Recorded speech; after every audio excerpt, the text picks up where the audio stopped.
It's been 9 years since India rolled out the goods and services tax, and in what has been billed as the country's biggest indirect tax reform since independence. Hello and welcome to EY India Insights podcast. I'm Deepshika Sekarwar. I'm Associate Editor at The Economic Times. And to discuss this 9 year journey of this tax, which has been called Good and Simple Tax by none other than the Prime Minister Narendra Modi himself, uh, I have with me Mr. Sanjay Mangal. He is member GST, Central Excise and Service Tax at the Central Board of Indirect Taxes and Customs. And I'm joined by Mr. Bipin Sapra, who's a partner and indirect tax policy leader at EY India. Thank you, both of you, for joining us. And I will first come to you, Mr. Mangal. It's been 9 years since the GST was rolled out. We've seen a lot of changes for businesses, for tax authorities. The tax itself, the structure has evolved significantly, driven by technology, policy refinements, and it has brought together central government and the states at one platform, and they decided on this tax framework. So, how has this 9 year journey been in terms of the landscape of the taxation and creating this unified national market? Yeah, thank you, Deepshika. GST's journey over these last 9 years has been very significant and remarkable. And I would say that stabilization of this historic reform in the landscape of indirect taxation in a country of such vastness and with such diversity in itself is a big achievement of GST. Further, its universal acceptance by all is another milestone, as initially there were a large number of apprehensions at the time of implementation as to whether we will be able to sustain this taxation system in this country, or whether we will also have to revert to our older taxation system, as was experience of some of the countries who had implemented it earlier, such as Malaysia, who had to go back to their older system within 1 year of implementation of GST. But now, as we have all of us have seen, it has been a success. It has been accepted by all. A large number of improvements are being made on continuous basis since the time of its implementation.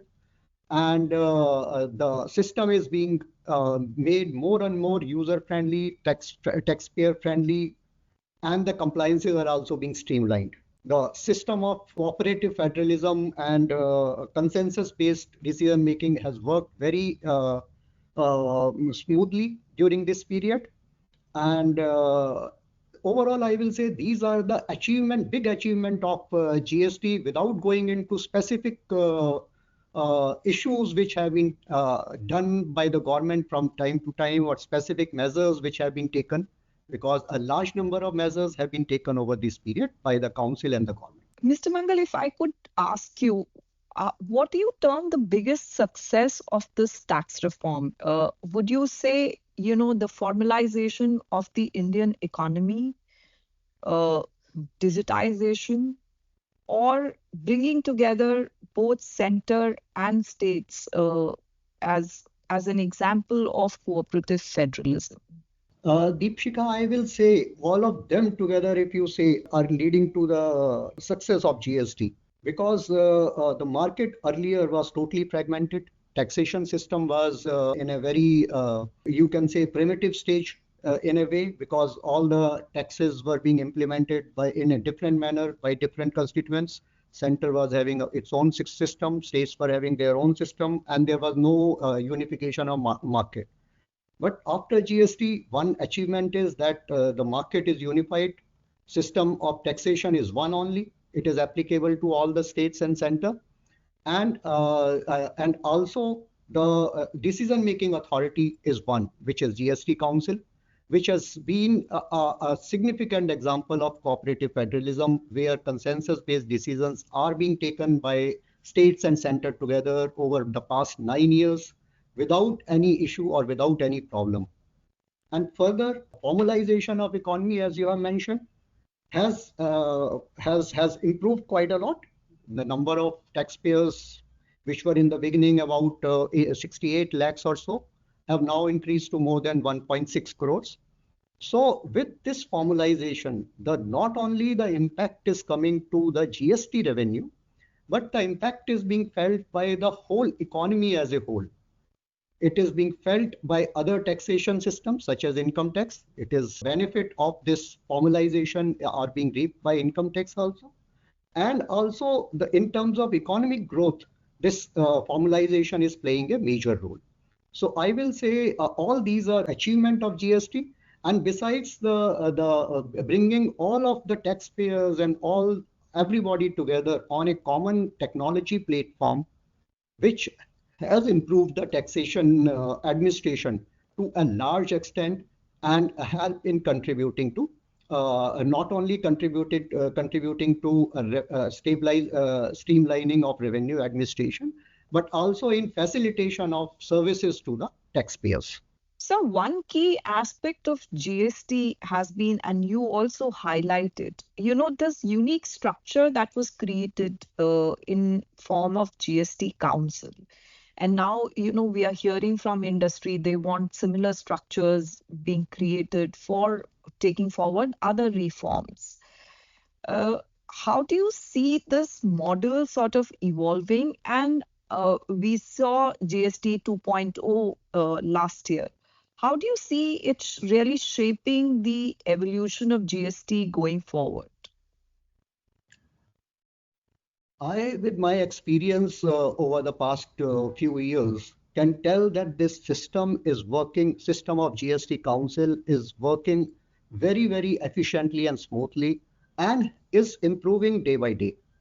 Initially, when the GST was implemented, there were a feeling of distrust between center and states, and there were apprehensions whether such a system of both states and centers coming together on a common platform and decision being taken by such a large number of people together, whether this will succeed or not.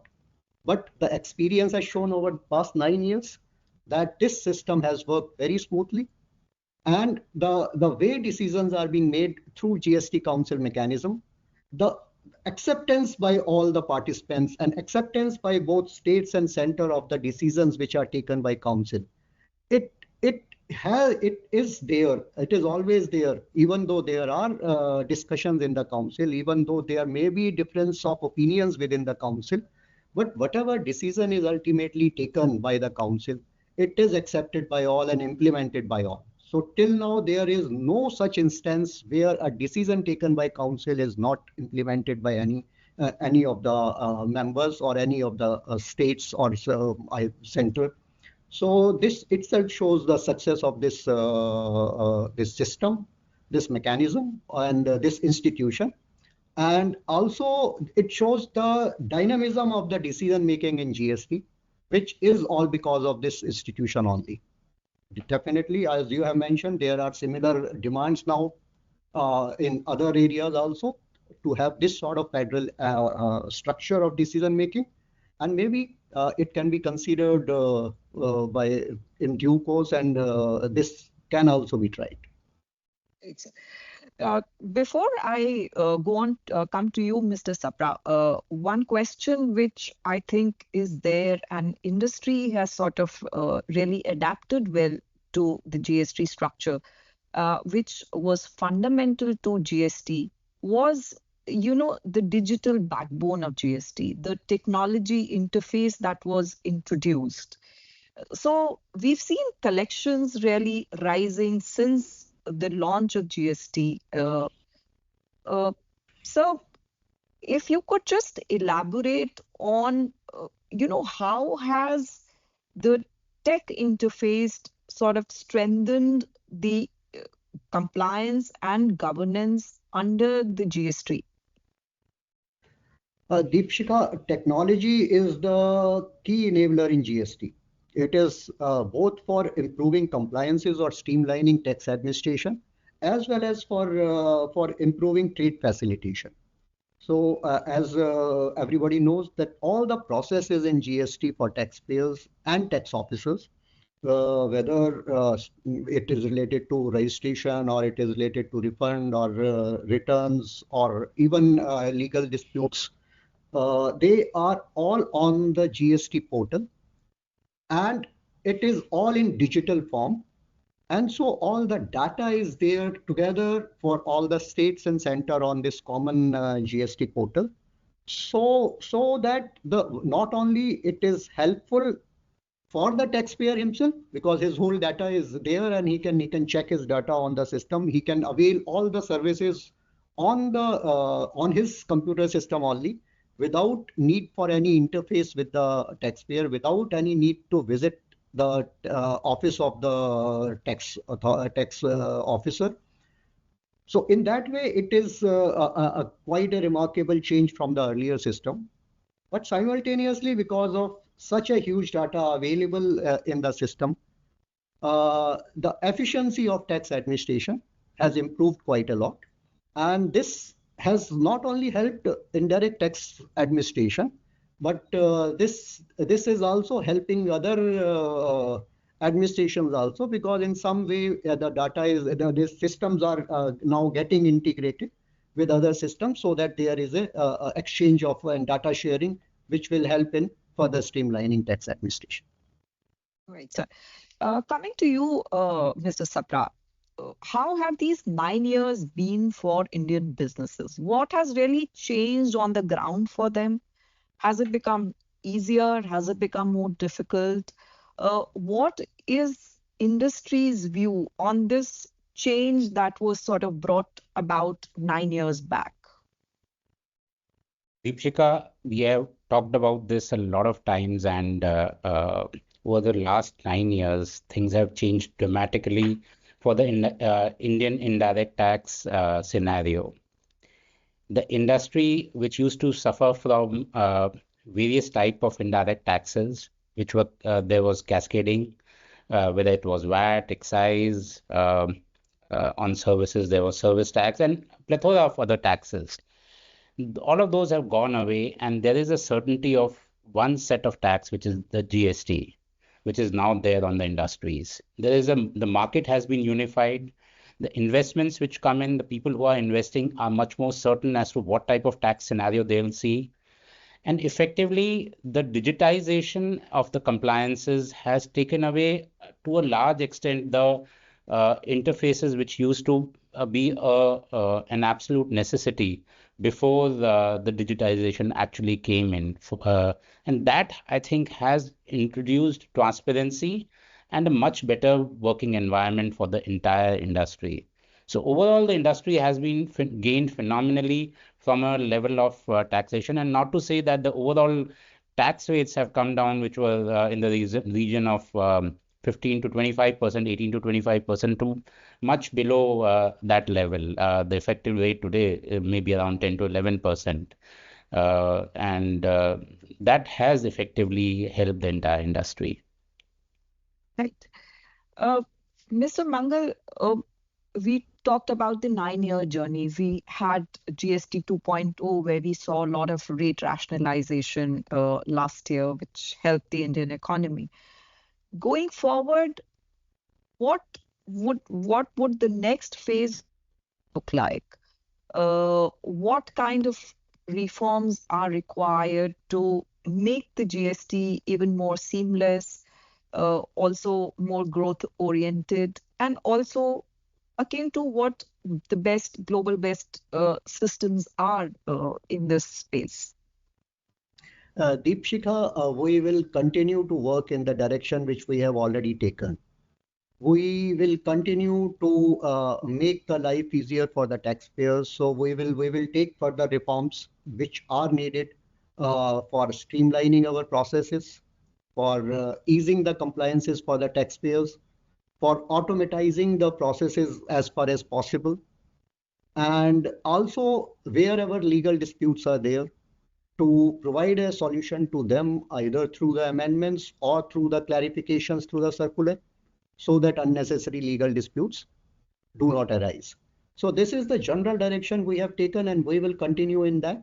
and try to make the system much and more user friendly, more and more automated, and more and more easy to comply with.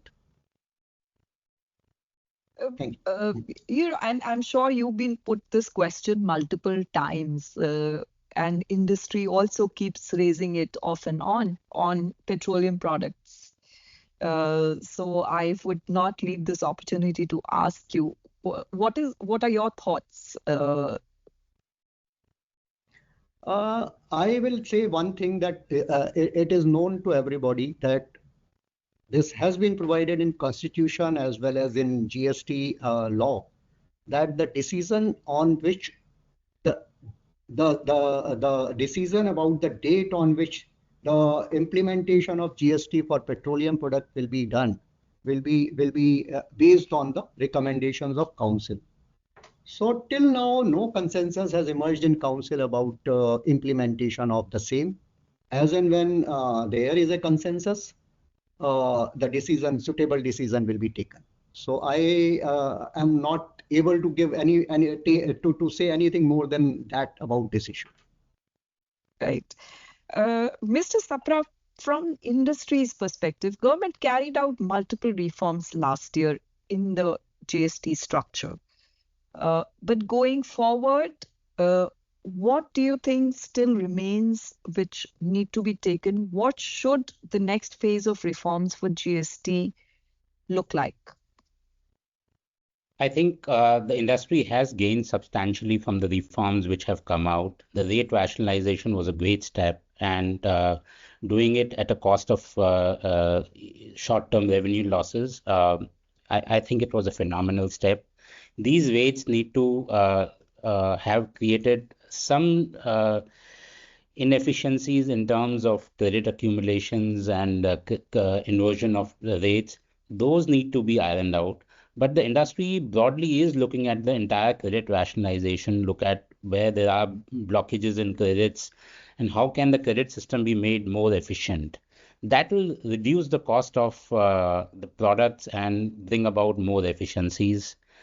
The audit system needs to again be streamlined. The decentralized audit, the multiple audits which the companies have to face, that needs to be brought into a mechanism where there can be some sort of a centralization of audit, and the transaction cost of doing that business gets reduced.